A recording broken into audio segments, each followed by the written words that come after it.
Buffalo, New York, early 1942. While Europe burned and the Pacific raged, inside a quiet factory along the Niagara River, something extraordinary was taking shape. Behind sealed doors and coded project names, a group of American engineers and airmen were working on an aircraft that looked like nothing the world had ever seen. It had no propeller, no visible sign of thrust, only the whisper of a new kind of power. This was not just another fighter, it was the dawn of the jet age. They called it Project MX 397, a name meant to confuse anyone who heard it. Only a handful of people inside the Bell Aircraft Corporation knew its true purpose. Even among the workers, rumors spread. Some thought it was a new kind of rocket. Others believed it was a decoy project. But those who truly knew were bound by absolute secrecy. Their mission was clear: build America's first jet fighter before the war ended. As German and British engineers raced ahead with their own experimental jets, the United States was determined to catch up fast. Every bolt tightened and every rivet driven in that dimly lit workshop carried the weight of a nation's future. They weren't just building a plane, they were building the future of flight itself. It was a machine born in silence, tested in secrecy, and destined to change aviation forever. The Bell XP-59A Airacomet, America's first step into the jet age. London, England, April 1941. In a quiet room inside the British Ministry of Aircraft Production, two American visitors sat across from a group of British engineers. Colonel A.J. Lyon of the U.S. Army Air Forces and General Electric engineer D.R. Schultz had been summoned for a meeting so secret that even their superiors didn't know the full agenda. There, under dim light and hushed voices, the British unveiled a revolutionary idea, a new kind of aircraft engine that did not need a propeller. It was called a gas turbine, and it promised to push aircraft faster and higher than ever before. A few days later, Lyon met the man behind the miracle, Frank Whittle, a young, brilliant British engineer whose ideas had been ignored for years. Whittle explained how his turbojet engine compressed air, mixed it with fuel, and released it in a continuous stream of thrust. Lyon listened carefully, realizing that this was more than a technical breakthrough. It was the next great leap in military aviation. Whittle then took Lyon to the Gloucester Aircraft Factory, where a strange little plane called the E-28 39s sat waiting. It looked simple, almost plain, but it held a secret that could change the war. When Lyon returned to Washington, he carried not just blueprints and notes, he carried a vision. General Henry Hap Arnold, commander of the U.S. Army Air Forces, immediately understood the importance of what Lyon had seen. America could not afford to be left behind in this new era of flight. He turned to a company known for bold engineering, the Bell Aircraft Corporation of Buffalo, New York, and handed them a project so classified it would be known only by a code, MX 397. Under the leadership of Larry Bell, a man known for his daring ideas, the company quietly began assembling a small team. Only a handful of people were told the truth that they were building America's first jet fighter. The rest worked in silence, unaware that history was taking shape right beside them. In those early days of 1941 and 1942, few outside the inner circle could imagine how secret this program truly was. The planning was done behind closed doors, the parts shipped in crates marked as machine tools, and every conversation was cloaked in code words. Yet inside those walls, America's aviation future was being forged a secret weapon that would soon rise from the desert sands of California and roar into the sky as the XP-59A Airacomet, summer 1942. The Bell Aircraft Plant had become a fortress of secrecy. Guards checked every worker, files were locked behind steel doors, and even the engineers who built the parts had no idea what they would become. The entire project was wrapped in layers of deception, a black program before the term even existed. The codename XP-59A was chosen deliberately to mislead anyone who came across it. The Army Air Forces had once assigned the number to a completely different airplane that was never built. Reusing it was no accident. It was meant to throw off any foreign agents or curious insiders who might wonder why Bell was suddenly building something under tight security. Even the engine's name was disguised. At General Electric's facility in Lynn, Massachusetts, engineers referred to it innocently as our spare part. The secrecy went far beyond the factory walls.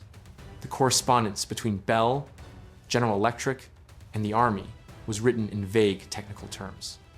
Every letter, every telegram avoided the word jet. No one outside the classified circle was allowed to know that America was about to step into a new era of propulsion. Meanwhile, across the ocean, two pioneers were shaping the same dream. In Germany, engineer Hans von Ohain had already helped build the Heinkel HE-178, the first jet aircraft to fly in history. In Britain, Frank Whittle's designs had come to life in the Gloster E-2839s. Both nations had proven that jet flight was possible, but neither had yet fielded a true combat jet. America was late to the race, but it had one great advantage: determination. The team at Bell Aircraft, though working in silence, moved with astonishing speed. They studied British blueprints, copied Whittle's engine under license, and improvised with what they had. In this hidden world of need to know, engineers often found themselves working on mysterious shapes and unfamiliar materials, guessing at their purpose, but trusting that something revolutionary was coming together. By mid-1942, the Airacomet was beginning to take form a sleek fuselage without a propeller, a symbol of the future concealed beneath canvas covers. Few people in the world knew what it was. Fewer still could imagine what it would mean. For now, the XP-59A remained nothing more than a rumor whispered in secure hallways, a ghost of progress, wrapped tightly in the web of wartime secrecy. Lynn, Massachusetts, early 1942. Inside a plain industrial building with a sign that simply read, "Miscellaneous," a revolution in flight was taking shape. Engineers from General Electric worked long hours behind covered windows, building a new type of engine based on Frank Whittle's British design. To anyone walking past, it looked like an ordinary research lab. But inside, something entirely new was being born: the first American-built jet engine. It was compact, almost simple in design, with only two main moving parts: a pair of spinning impellers that compressed and ignited air in a continuous flow. Unlike piston engines with hundreds of parts, this small turbine promised power and smoothness beyond anything propellers could deliver. The roar it produced during testing was unlike any sound the engineers had heard before: deep, steady, and alive.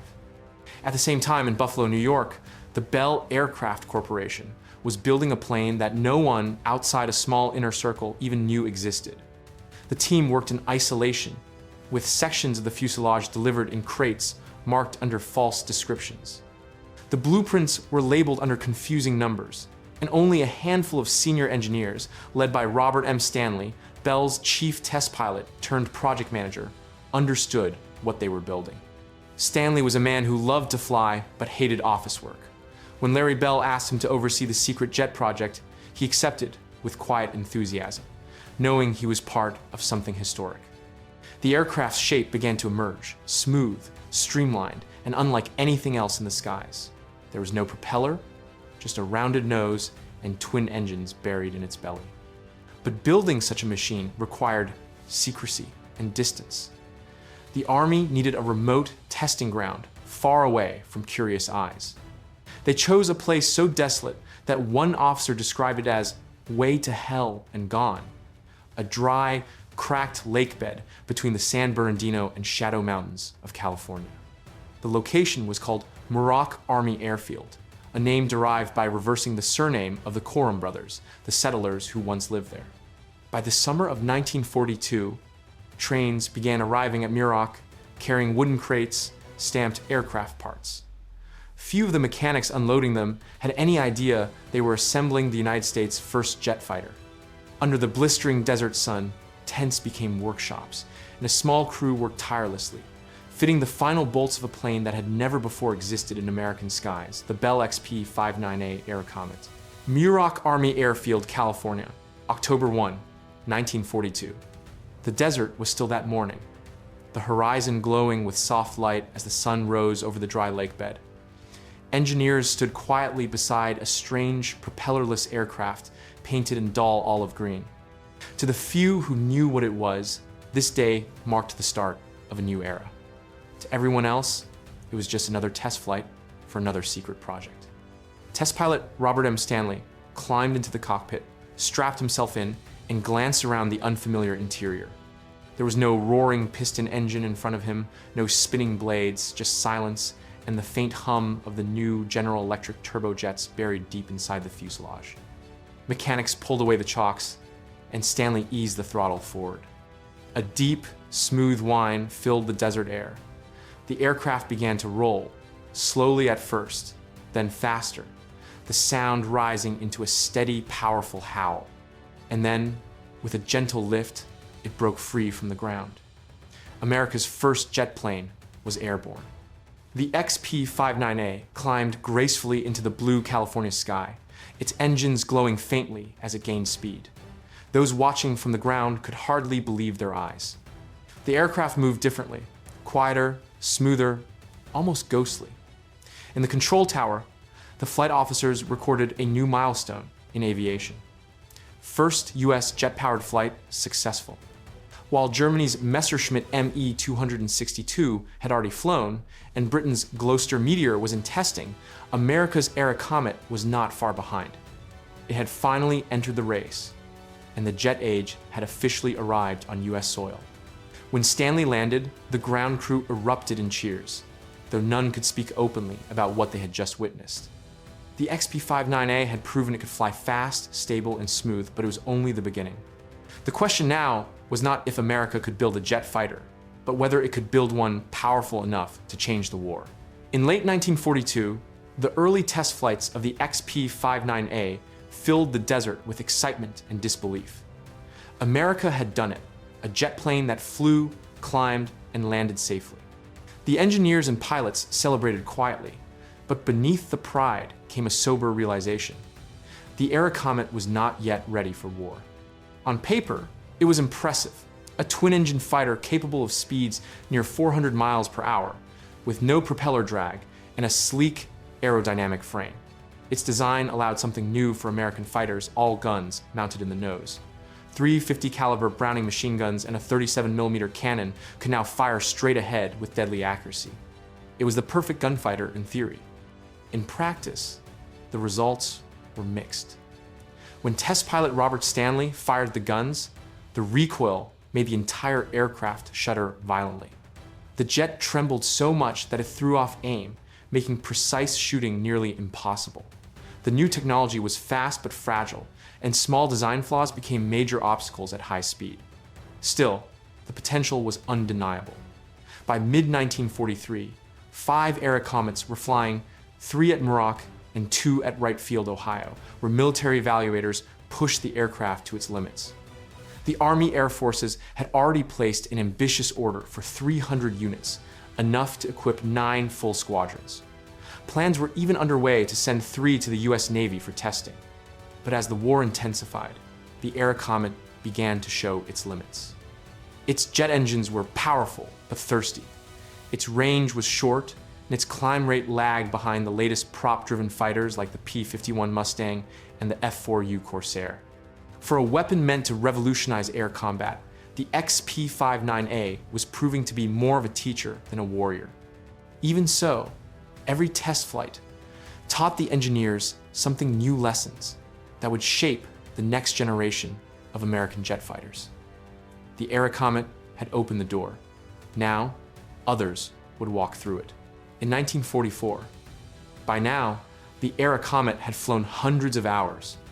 Its flights were still kept out of newspapers, and when the aircraft was transported by road or rail, crews attached a fake wooden propeller to the nose and covered it with a tarpaulin. To anyone watching from a distance, it looked like just another conventional fighter. Only the roar of its hidden engines told a different story. The Army Air Forces had slowly relaxed the project's classification. Once top secret, it was now labeled merely restricted, but its true nature was still hidden from public view. The Airacomet was no longer a rumor, it was a working, flying jet, but it remained a ghost within official records. That same year, an unusual exchange took place. The United States sent one of its YP-59A service test models to Britain's Royal Air Force at Farnborough in exchange for a Gloucester Meteor, the first British jet to enter combat. The American jet was assigned serial number RJ362G, with the G meaning it required an armed guard at all times. British pilots, already experienced with their own jet technology, were curious but unimpressed. The Airacomet, though historic, lacked the speed and climb of its meteors. One RAF report politely described it as an interesting aircraft of limited military value. Still, the exchange wasn't meaningless. It represented something greater, a shared vision between two allies pushing the boundaries of flight. America had learned from Britain's Whittle engine. Now Britain examined America's early jet. Each nation was learning from the other, trading not weapons, but knowledge. While the Gloucester Meteor began chasing down German V-1, flying bombs over the English countryside, the XP-59A remained stateside, a classroom in the sky, teaching pilots how to handle jet power for the first time. It would never see combat, but its wings carried lessons that would define a generation of aircraft to come. In June 1945, as the war neared its end, the skies over California were still alive with the hum of jet engines. The 412th Fighter Group was formed to operate the XP-59A, marking the official beginning of America's jet fighter era. Pilots trained on the Airacomet, learning to handle its new kind of thrust and speed. But by then, the world had changed. The P-80 Shooting Star, Lockheed's more advanced jet fighter, was already flying faster, higher, and with far greater promise. The Airacomet had arrived just a little too late to make history in battle.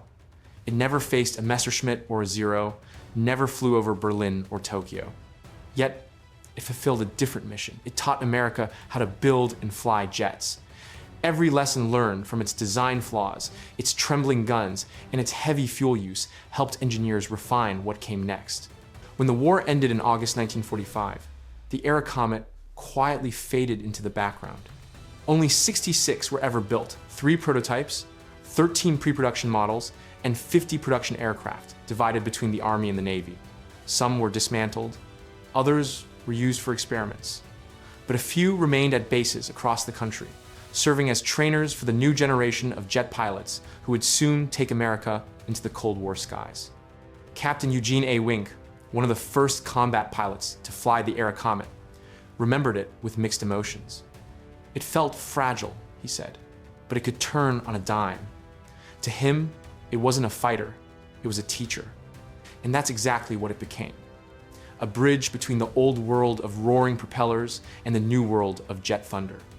By 1949, the last Airacomet was retired. No medals were awarded, no fanfare followed. Yet, its legacy lived on in every jet that came after, from the F-80 Shooting Star to the F-86 Sabre, the F-100 Super Sabre, and beyond. The Airacomet's quiet contribution paved the runway for America's dominance in the skies. In the end, the Bell XP-59A did not win a war, but it won something greater: the future. From the deserts of Muroc to the skies above Korea and beyond, the whisper of its engines would echo for decades. America had taken its first step into the jet age, and the world would never look the same again.